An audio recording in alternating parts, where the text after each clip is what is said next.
Les indices de la Terre plate, partie 1, le cinéma vide. C'est la première partie d'une série qui peut vous aider à appréhender le concept de la Terre plate sur laquelle nous vivons et qui est impliqué dans le fait de nous l'avoir caché. Le premier indice se niche dans une autre conspiration existante depuis des décennies et qui s'appelle le programme spatial. Beaucoup d'entre vous sont au courant des différentes théories circulant à propos de la NASA, le programme Apollo, la navette spatiale, la Station spatiale internationale, etc. L'indice lui-même n'a rien à voir avec ces thèses très discutées, mais plutôt avec l'absence de celle-ci. Plus spécifiquement, le non-débat sur les films basés sur la réalité. Ceci, comme tout le reste dans la série, peut facilement se vérifier, toutes les références étant en ligne. Pour commencer, pensez à tous les films sur l'espace que vous avez vus dans votre vie. Les plus évidents sont Star Wars, Star Trek, Alien, pour n'en nommer que quelques-uns. En fait, si vous faites votre propre liste de films sur l'espace vus dans votre vie, vous arriverez probablement sans trop de difficultés au chiffre de 100. Assez facile. Pour une deuxième liste, rappelez-vous tous les films sur l'espace non fantaisistes. Vous trouverez La Planète Rouge, Gravity, Mission to Mars, 2001, des trucs comme ça. Ces films présentent le thème du futur pas si distant, avec une projection de notre situation, et représentent une liste assez conséquente. Ces deux listes de films ont la faveur des autorités, car elles appuient l'idée du globe par l'hypothèse. L'industrie du divertissement impose le modèle du globe et le concept du système solaire comme étant évident. Par conséquent, la vision actuelle du monde doit aussi être la bonne. En d'autres termes, si vous ne doutez pas en regardant un film comme, disons, Gravity, alors votre subconscient va projeter le film dans la vie réelle. Plus vous regardez et appréciez ce genre de film, plus la frontière devient floue entre ce que vous voulez croire et ce que vous savez.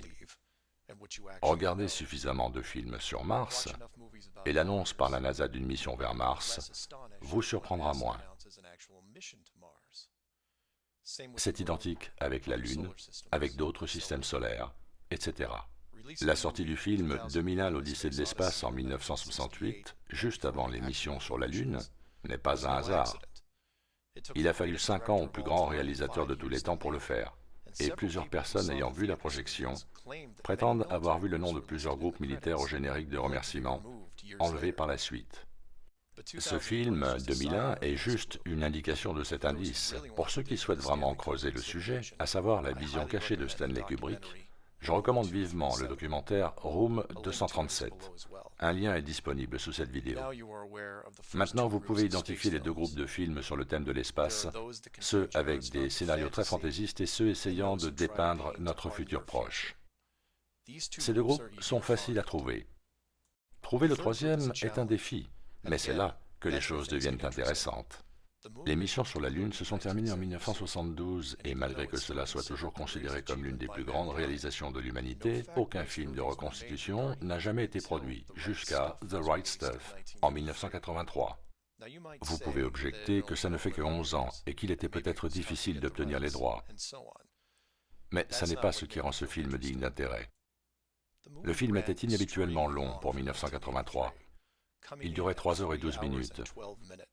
Et nous offrait un regard exhaustif sur le processus de sélection et de compétition des astronautes ainsi que sur leur centre d'entraînement.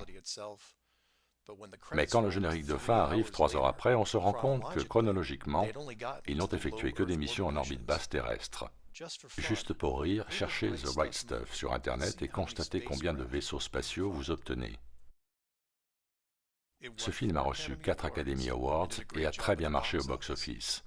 Mais les missions Apollo n'ont jamais été abordées. Et la seule superproduction impliquant le programme lunaire était Apollo 13 en 1995. 12 années après Apollo 13, qui n'a effectué qu'une seule orbite autour de la Lune sans alunissage et aucune référence aux missions précédentes. Et après 1995, plus rien. Hollywood est connu pour ne jamais laisser une source se tarir. Ils font des reboots, des séquelles, d'à peu près tout. Mais là, depuis presque 60 ans, il n'y a jamais eu un seul film de reconstitution sur les missions lunaires. Des centaines de films de science-fiction y font référence, de Superman à Transformers, mais rien sur la surface lunaire, qui a fait l'objet de 6 missions complètes avec des véhicules tout-terrain et même une séquence golf. Et personne n'y touche. Maintenant, pour être honnête, il y avait une mini-série en 1998 couvrant ce sujet, produite par Tom Hanks, suite à son rôle dans Apollo 13. Mais sinon, absolument aucune production professionnelle depuis. Toujours pour rigoler, cherchez la série TV de la Terre à la Lune et constatez les résultats.